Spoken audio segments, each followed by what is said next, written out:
Olá pessoal, beleza? Espero que estejam todos muito bem. Gut Shabbos, Shabbat Shalom.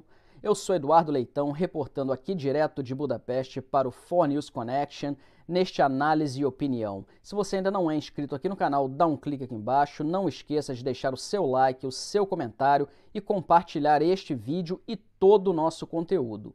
Enfim, eu não iria gravar este vídeo hoje, mas recebi inúmeras mensagens me pedindo para reportar sobre o que está acontecendo entre Rússia, Ucrânia e OTAN, uma vez que eu estou aqui na Hungria, vizinho da Ucrânia.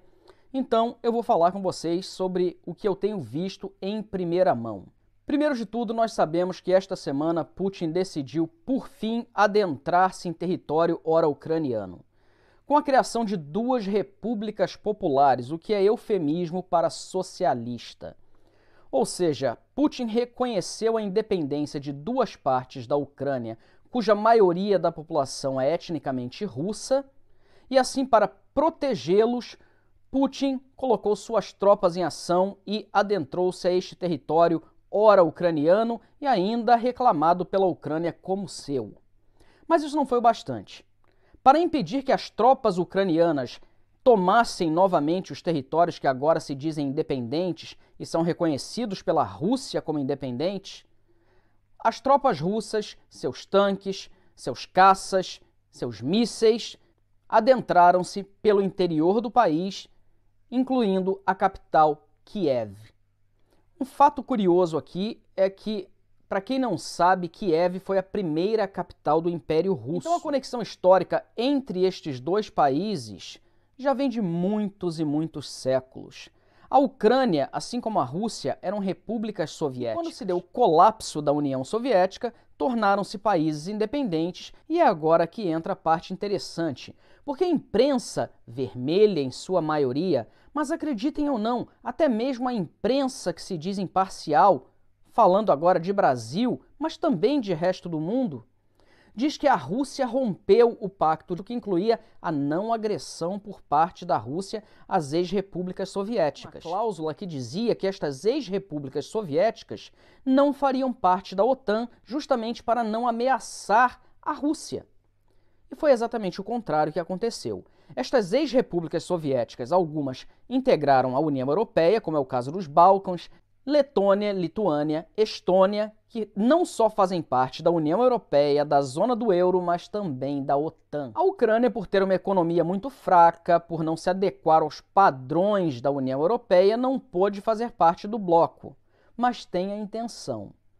Mas para piorar as coisas, foi deixado bem claro a intenção da Ucrânia de fazer parte da OTAN, assim permitindo que bases militares e contingente militar da OTAN, a organização do Tratado do Atlântico Norte, que inclui não só o oeste da Europa como Estados Unidos, pudessem assim colocar não só aparatos bélicos como contingente militar na fronteira com a Rússia.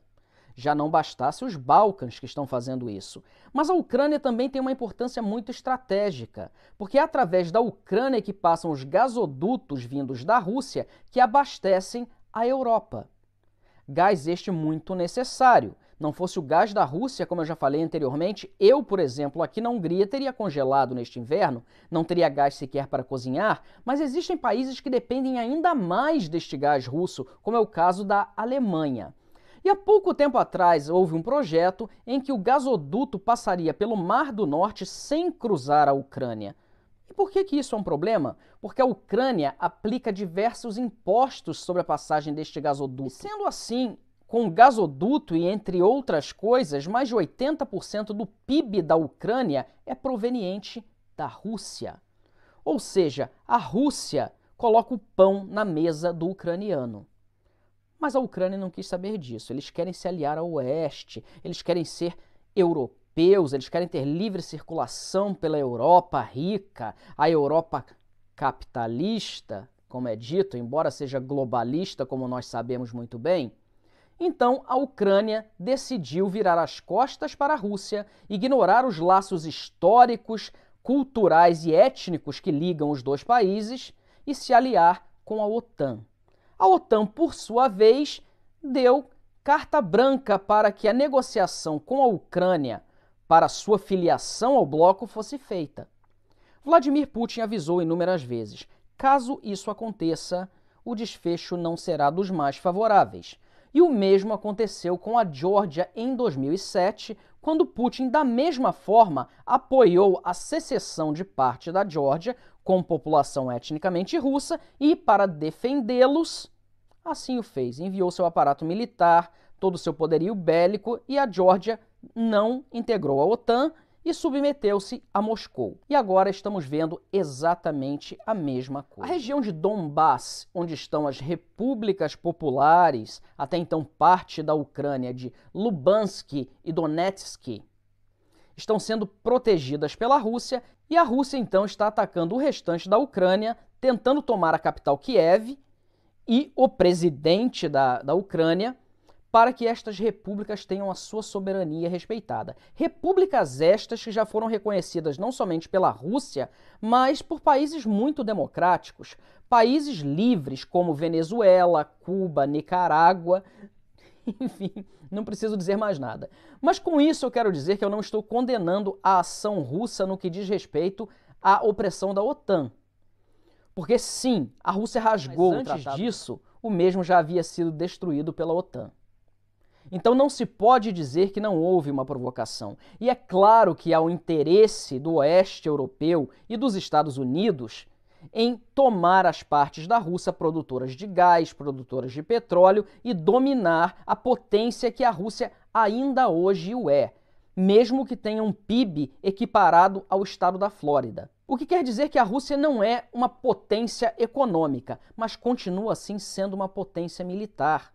E com toda a sua história, a Rússia não vai permitir que na sua porta leste tenham mísseis, contingente militar, aparato militar da OTAN, mais do que já tem no momento. Então a provocação, no meu ponto de vista, foi feita pela OTAN, que não respeitou a soberania russa acordada pelo tratado. Antes do ataque propriamente dito, o presidente Putin colocou que qualquer país que se opuser esta chamada invasão russa, podemos dizer de certo modo invasão, outros podem dizer que é proteção às novas repúblicas recém-criadas, não importa, Putin colocou ali toda a sua força e disse que qualquer país que se opuser à Rússia sofrerá consequências jamais antes vistas. E ninguém teve coragem de desafiá-lo. Inúmeras reuniões da União Europeia, das cúpulas da OTAN foram feitas, mas nada está sendo de fato colocado na mesa para impedir o avanço russo nesta região do globo. Os Estados Unidos, representados por uma pessoa senil que nem sequer consegue ler uma nota de comunicação, decidiu colocar sanções a instituições financeiras russas e a certos indivíduos. E a resposta daquele senhor senil foi: vamos esperar um mês para ver se eles resistem às sanções. A Rússia está pouco se lixando para estas sanções. Mas eu acho válido esse ponto das sanções comerciais, porque há pouco tempo eu conversei com uma pessoa que se diz cientista político e que diz que, caso o Brasil fosse invadido ou que o Brasil fizesse algo que a comunidade internacional não concordasse, não haveriam sanções comerciais. Esta pessoa que se diz cientista político não sabe sequer o significado de uma sanção comercial. Então está aí a prova: beócio. Embora tenha diversos diplomas, mas como diria o professor Olavo de Carvalho, nunca deixe a educação formal entrar no caminho da sua educação de fato, e que é o que aconteceu com esta pessoa que vai nas redes sociais bragar como se de fato fosse um cientista político e soubesse do que está falando. Mais um fruto de Paulo Freire e da pátria educadora. O primeiro-ministro da Grã-Bretanha, assim como outros líderes europeus, também corroboraram com o discurso do senil Biden na questão de sanções à Rússia, mas atitude ninguém tem coragem de tomar. E sim, estes garotinhos criados a leite de soja como Macron, Trudeau e o senil, né, que não tem mais uma gota de testosterona sequer, nenhum deles não se atrevem a enfrentar Vladimir Putin nesta guerra já lançada, nos ataques que a Rússia está fazendo ao território ucraniano, que, claro, todos nós sabemos que o desejo é sim não tomar somente a nova Rússia, que faz parte da Ucrânia atual e agora destas novas repúblicas, mas a Ucrânia como um todo. E aí nós temos que olhar pelo contexto histórico, geopolítico e, é claro, econômico. Nós vemos no Brasil pessoas cobrando atitude do presidente Bolsonaro e ainda criticando a visita dele a Putin na semana passada, incluindo o vice-presidente que mais uma vez perdeu uma oportunidade imensa de calar a boca. O Brasil não deve se envolver nesse conflito de forma alguma. É um conflito que não diz respeito ao Brasil. O Brasil não tem cacife, não tem poderio sequer para ter uma opinião a respeito disso. O Brasil não é parte da OTAN, o Brasil não é parte de nenhuma associação de países que faça alguma diferença. O Brasil poderá falar em nome de quem? Do Mercosul? De uma Argentina falida? Do Paraguai, que depende de todos os outros? Do pequenino Uruguai? Não, o Brasil deve se calar nesse momento. A visita do nosso presidente à Rússia na semana passada foi unicamente em caráter comercial, porque o Brasil, ao contrário do que disse aquele boçal que mencionei há pouco, não é autossuficiente. O grande agronegócio brasileiro, locomotiva da nossa economia, depende dos fertilizantes que vêm de Rússia, Irã, Bielorrússia e China. Não porque nós não tenhamos potássio no Brasil, mas porque décadas de esquerdalha no Brasil fizeram com que esse potássio agora esteja em reservas indígenas e sejam intocáveis. Então nós dependemos de países como Rússia para poder fertilizar os nossos campos que produzem o agronegócio, a menina dos olhos do Brasil, da economia brasileira. Pois é, autossuficiente, não é, seu boçal? Estude. Então, Brasil, cale-se. O presidente está certíssimo. Na live de ontem, quando tentavam a todo custo fazer com que ele falasse a respeito do conflito, ele manteve-se calmo, sereno e não se manifestou a respeito. É um conflito que não diz respeito ao Brasil. E muitos me perguntam, mas você está na Hungria, vizinha da Ucrânia. Qual é a situação onde você se encontra? Eu recebi hoje pela manhã, para minha surpresa, um e-mail do governo, que foi enviado para todos os residentes na Hungria, dizendo que a Hungria não apoia um conflito armado de forma alguma. Contudo, não enviará tropas ou armas para a Ucrânia que seja utilizado contra a Rússia. A Hungria mantém-se neutra e nem mesmo tropas da OTAN aqui entrarão. A Hungria está fora deste conflito. E assim como a maior parte da Europa. Nós vemos, contudo, a Polônia e os países bálticos, que já foram parte da União Soviética, sim, fornecendo armas à Ucrânia. Agora, o preço que eles pagarão por isso pode ser caro. Porque a Rússia, após terminar este conflito da forma que Vladimir Putin deseja, pode ser que queira vingança contra aqueles que se viraram contra ele neste momento, como Polônia, Letônia, Lituânia, Estônia e quem mais tenha ajudado a Ucrânia neste momento, o que não são muitos. O presidente da Ucrânia encontra-se escondido fora de Kiev, dizem que num bunker. Não se sabe aonde, mas a intenção das tropas russas é capturá-lo, vivo ou sem vida. Putin já colocou: estamos dispostos a negociar, nos nossos termos. Não há outro tipo de negociação. A Ucrânia não fará parte da OTAN. A Ucrânia irá, sim, ceder às diretrizes de Moscou. Está Putin errado por lutar pela soberania do seu país, lutar para o que é melhor para o seu povo? E vale lembrar aqui mais uma vez que grande parte da população da Ucrânia é de origem russa, fala russo, são russos étnicos.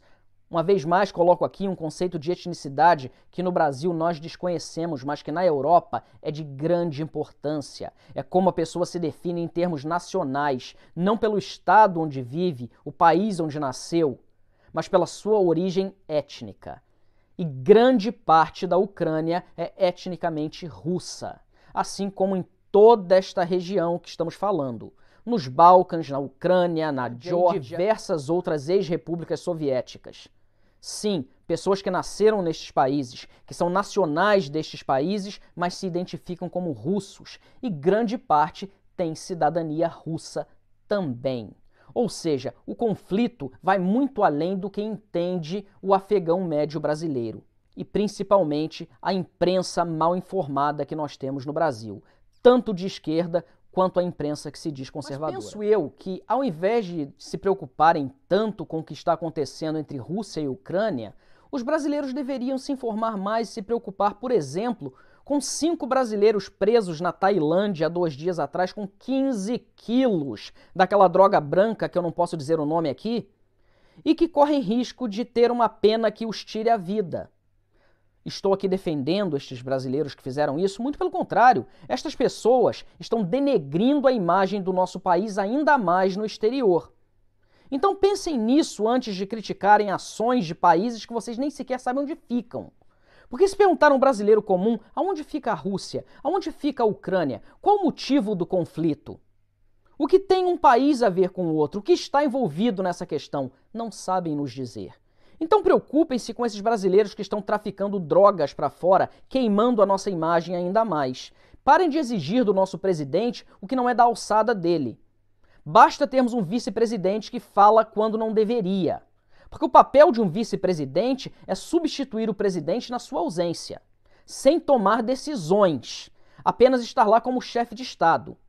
E nem para isso o senhor Mourão prestou. Então, vice-presidente Mourão, recolha-se ao seu cargo. Cale-se. O senhor pode ser general, o presidente pode ser capitão, mas o presidente é ele, não o senhor. Então, pessoal, é muito provável que quando vocês estejam assistindo este vídeo, Kiev já tenha sido tomada pelas tropas russas, cuja intenção em tomar a capital, ora russa, hoje ucraniana, é encontrar o presidente, para o bem ou para o pior. Este conflito, não creio eu, irá durar muito tempo, porque a Rússia já conseguiu alcançar o objetivo, que era mostrar que não estão para brincadeira, que tem poderio sim, e que o Oeste, com o globalismo de Bruxelas e o esquerdismo norte-americano, não podem dizer o que Vladimir Putin pode ou não fazer enquanto chefe de Estado da Rússia. Isso ficou bem claro para todos. O globalismo, mais uma vez, falhou. Porque enquanto estes garotinhos, criados a leite de soja, acham que podem resolver conflitos usando saia e pedindo, por favor, pare com isso, a guerra não é boa, os russos estão mostrando que é preciso testosterona, é preciso força. E é assim que se vence uma guerra. Tenha sido ela provocada por um lado ou por outro, irrelevante. A guerra é sempre ganha pelo mais forte. E o mais forte no presente momento é o presidente da Rússia. Ou alguém tem medo de Macron, alguém tem medo de Trudeau ou do senil que está na cadeira principal dos Estados Unidos. E uma coisa eu digo aqui, caso o presidente dos Estados Unidos fosse Donald Trump, não, esse conflito não teria ocorrido, porque ele teria falado, Putin, pare com isso agora, ou você pagará pelo que está fazendo. E Putin não teria tido a coragem que teve neste momento. Mas agora o que os Estados Unidos vão fazer? Pedir ajuda ao Afeganistão? Afinal, eles deixaram trilhões e trilhões de dólares em armamentos lá, então talvez o Afeganistão possa, quem sabe, ajudá-los nessa empreitada. Boa sorte. Pessoal, com essa eu vou ficando por aqui. Desejo a todos um ótimo final de semana. Gut Shabbos mais uma vez. E Lehaim. Fiquem todos muito bem.